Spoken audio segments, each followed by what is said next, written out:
Hello again and welcome back to Reddit Aliens. I'm John and as always, thank you so much for being here. A good topic, maybe a little not safe for work. Let's do it. Workers of hospitals. What's the creepiest or grossest thing you've ever seen? Please remember to like, share, and subscribe. Creepy may not be the right word. Haunting. My wife has cancer and needed a bone marrow transplant. That means we needed to be at the cancer unit like every other day for a few months after she was released. Infusion would sometimes last hours, so I would frequently bring my laptop and do work in some tucked away corners of the cancer ward. I remember one day hearing a lady howling in agony while her loved one consoled her. I pieced together that she received bad news and didn't have long to live. She was trying to negotiate and beg for more time.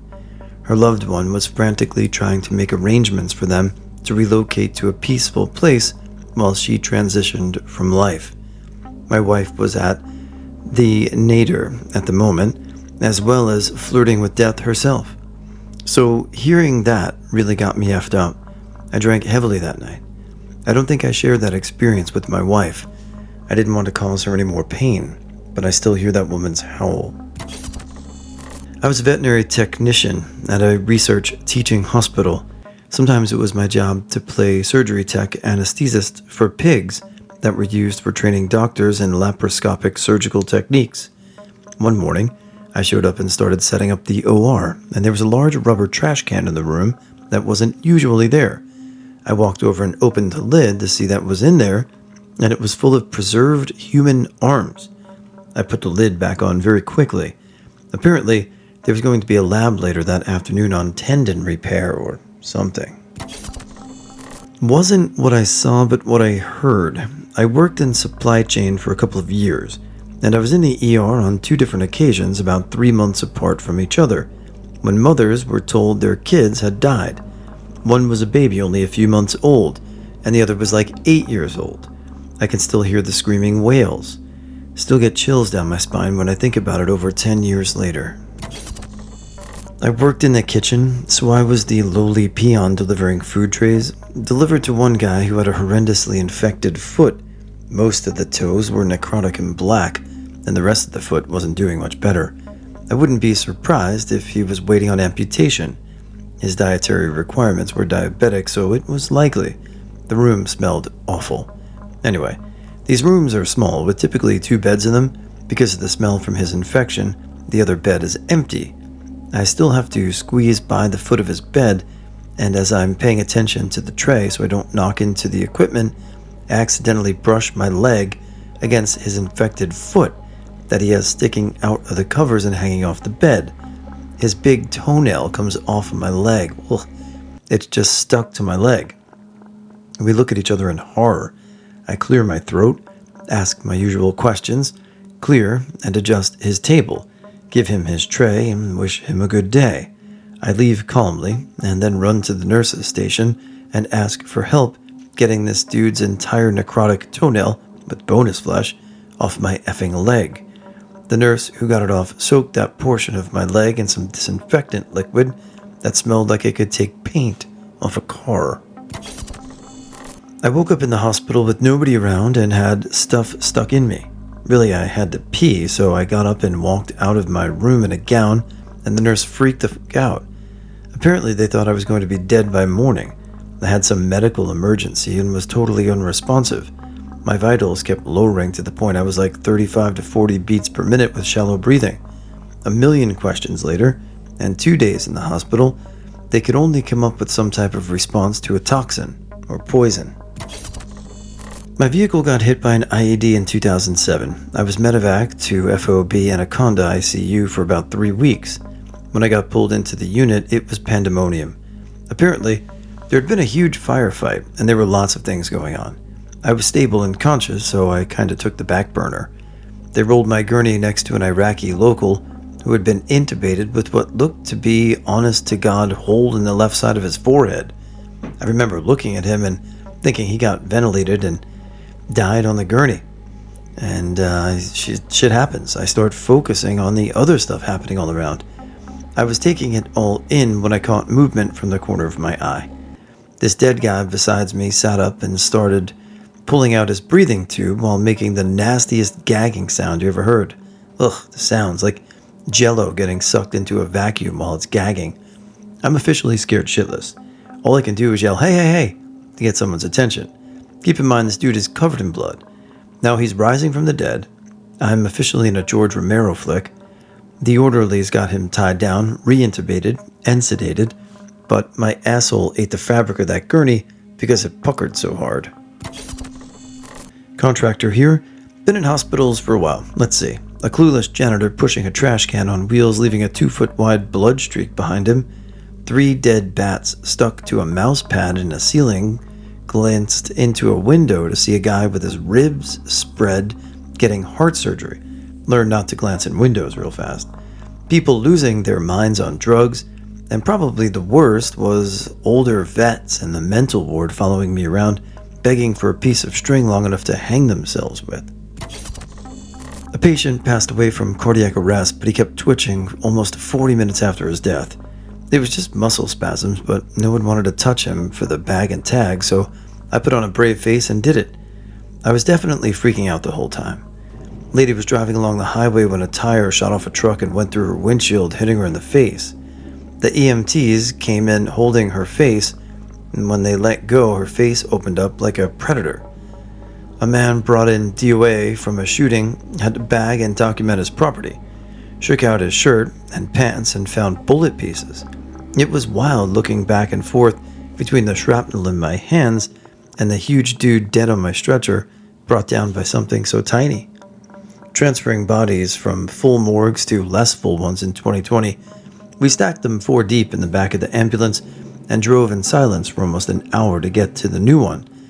I was terrified one of those bags would sit up mid-ride, and it still makes me queasy thinking about it. Watching someone accidentally tip their stretcher over while taking a body out of a mobile morgue in 2020.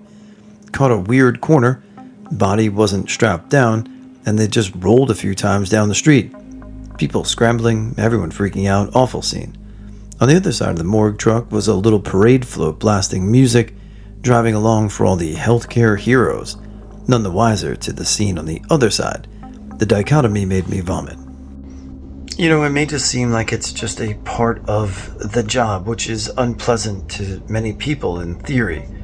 But the respect that medical practitioners have for the deceased bodies is in some way heartwarming to me. So, as everyone should, thank you for the jobs you guys do. Years ago, I worked at a local hospital, and the department above me almost had an active shooter situation. We were on lunch when it happened, the alarm went off, and the place went into lockdown.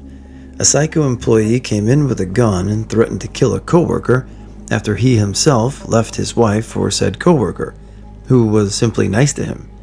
The police stopped the man just as he was pulling the trigger, and the webbing between the cop's thumb and hand stopped the hammer from the revolver hitting the firing pin. Ancient ICU nurses here. This was years ago. We had a head injury from a cyclist without a helmet. He was barely alive, tubed, went to the scanner, and it was awful. They came up to the ICU so we could withdraw care and give him and his family the space for peaceful death. That happened 5 minutes or so after we started the withdrawing process. So anyway, me and my colleague were cleaning him up, performing the last rites, and getting into the body bag. There was blood and gravel in the back of his head and hair.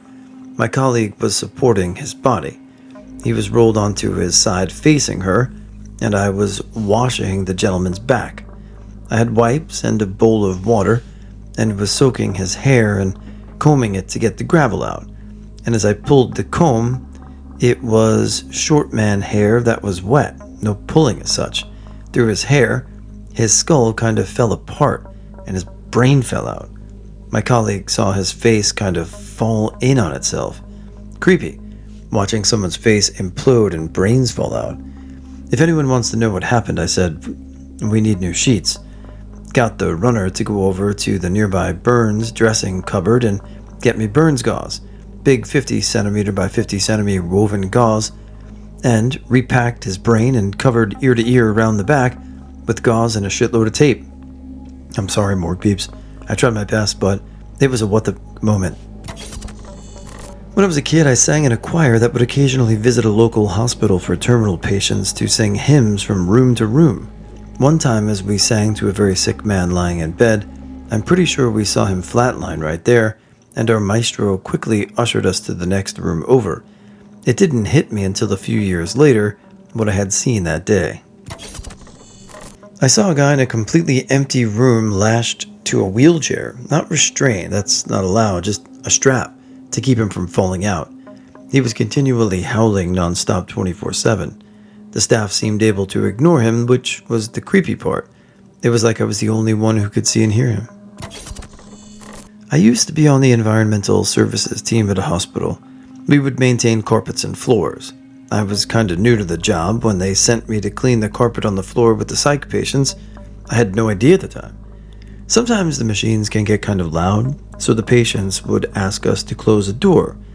While I was cleaning in front of one of the patient's doors, he waved for me to come over. He was older, like in his 80s. I got closer and I noticed he was restrained.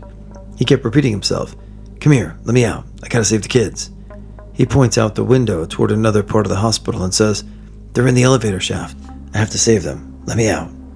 I figured he might have some mental health problems, but it was still creepy to me. I went down an elevator in a hospital to get to the place I needed to be. I went in the elevator on the south side instead of the north side, and when I walked out of the elevator, all the lights were off except for dimly lit lamps. It was dark and all the doors were shut, and there was no light from outside because I was underground. I kept walking through the area and opened like these giant doors into the waiting room. It was normal in there. It was just like going from eerie to familiar, which is so vivid in my mind. I can do this all day, but here's a few. We used to wear monitors as nurses that would show up on a central screen at the nurses' station and say what room we were in. I was working night shift with one other nurse and a CNA. The monitor suddenly showed 4 unknown people in the patient room. The unknown wasn't unheard of, usually meant an unregistered broadcaster that one of us was wearing or network lag. But seeing 4 of them was strange. The kicker, I walked over to the room to take a look. The patient inside was still. She had been on hospice, so she hadn't been moving much to begin with. But her pulse and OX monitor was at 0% and was not alarming. That is strange. They alarm at 95% or less typically. I walked closer and pulled the monitor off her finger. It immediately started alarming and functioning correctly. Patient was dead. I walked out of the room and the other nurse was shaking. She said when I walked in the room, 4 more unknowns showed up. And as soon as the monitor went off, they all disappeared. Another night, we had a deceased patient. I had to go down the back door by the morgue to let in the mortician. This mortician was 7 feet easily. He wore a fur cloak like he was Jon Snow or some shit. The entire time I escorted him to the body, he was mumbling to himself. We helped him secure the body to a gurney, and I helped him back down the stairs. As he kept talking, I looked over and saw him caressing this corpse's face through the body bag. I realized he had been having a conversation with this individual the entire time, even before he had seen the body. As we came in, he had been talking to her. As I left him out of the back door, he turned and looked at me and said, "She appreciates the care you all gave her and wants you to know it meant a lot to her." Different night. We had a low census, so an entire half of our department was shut down. We had a total of 6 patients, which meant I was working alone with a single CNA on the far side of the unit. We ran out of certain IV fluid, and instead of waiting for the pharmacy to send some up, I went over to the closed side of the unit across the hospital to get one from the med room over there. The unit was dead quiet, except one room had a TV on. As I walked closer to the room, the door opened about 4 to 6 more inches. Not a little, but not a lot. When I looked in the room, the TV turned off, and there was no one there. I walked backwards to the med room and opened the door and shut it behind me. On the bedroom floor, various bags of IV fluid had been laid out in a clear arrangement of some sort. It was not random, but it wasn't clear letters. I turned to leave, and the medical room door would not open. I'm 6'1" and 250. I put my leg up against the wall and pulled as hard as I could. The lights went out in the room, and I literally screamed out loud, "I don't want any fucking problems with you." The lights came on, and the stuff on the floor was gone, back up on the shelf. I touched the door handle, and it opened as easily as it ever did. I stepped out of the room, and the TV turned on again in the same patient's room. I effing ran across the unit and didn't look back. I never worked that side of the floor again. I refuse to go over there, no matter if it's day or night shift, fully staffed or not. I don't know what was there, and I never will. And these are just a few of many weird encounters I had there. Friend had H1N1 and double pneumonia at the same time and had to be put in a medically induced coma. He had a vacuum tube down his throat to suck up the massive amounts of blood and beige mucus his body was producing. So very many liter containers had to be changed out because his lungs were producing nothing but massive amounts of phlegmy junk during his illness. Creepy, but in a dare dark from also kind of funny. We had a DOA in the OR during the December holidays. Someone, whilst going outside for a smoke, dropped dead dressed as a clown.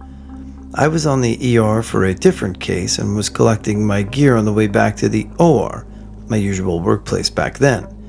The ER was basically in the basement, access to utility corridors and all, so also a route to the morgue, spelling. Anyways, as I was walking there, I saw a morgue employee pushing a bed with the unfortunate clown on it, covered with a sheet, and only his shoes sticking out. Creepy enough, but in an empty hallway at night, but the damn morgue employee was whistling a famous Slad clown song whilst taking the guy away. It still haunts me and makes my eyes water at the same time.